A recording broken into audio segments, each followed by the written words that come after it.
রাস্তা সংস্কার না হলে ভোট বয়কটের হুঁশিয়ারি দিনহাটা গ্রামে। ছোট আটিয়াবাড়ি এলাকায় দীর্ঘদিন ধরেই বেহাল রাস্তা। রাস্তা সংস্কার না হলে ভোট বয়কটের হুঁশিয়ারি এলাকাবাসীর।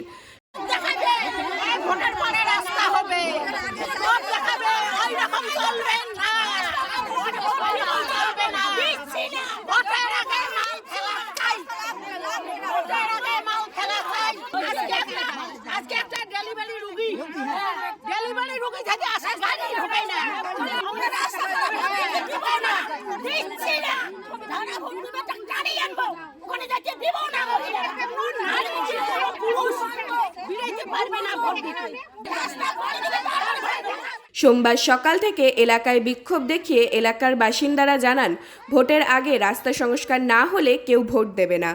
দিনহাটা ১ নম্বর ব্লকের ২ নম্বর গ্রাম পঞ্চায়েতের ছোট আটিয়াবাড়ি এলাকায় দীর্ঘদিন ধরেই রাস্তা বেহাল অবস্থা, এমনটাই অভিযোগ স্থানীয়দের। অভিযোগ রাস্তা চাই।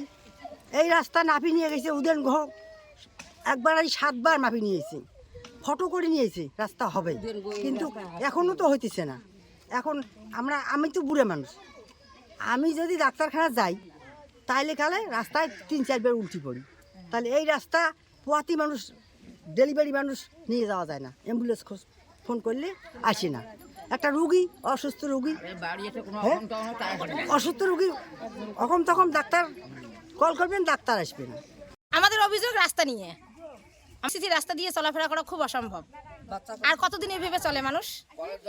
আজকে সে কতদিন থেকে রাস্তা ঠিক হওয়া, কিন্তু অনেকবার ফটো করে নিয়ে গেছে, মাপি গেছে, রাস্তা স্যাংশন হয়েছে, কিন্তু শুধু এটি কথাই বলে যে রাস্তা স্যাংশন হয়েছে, কিন্তু রাস্তা তো হয় না। অভিযোগ মানে রাস্তাঘাট দেখে না, ভোট বন্ধ করে দেওয়া লাগবে। ভোটার কিভাবে যাওয়া আসা করে? রাস্তা হয় না আমাদের, কতদিন থেকে বলতেছে কোনো রাস্তা হয় না, পরিস্থিতি খুবই খারাপ, শ্মশান হয় না, রাস্তা হয় না। কতদিন ধরে রাস্তার এরকম অবস্থা? এই 5-7-8 বছর থেকে। স্থানীয় প্রশাসন কি বলছে? হ্যাঁ, স্থানীয় প্রশাসন খালি বলে হবে। রাস্তার জন্য আজকে পথ অবরোধে সামিল হয়েছেন আপনারা? হ্যাঁ। কি নাম? আপনার নাম কি? স্যার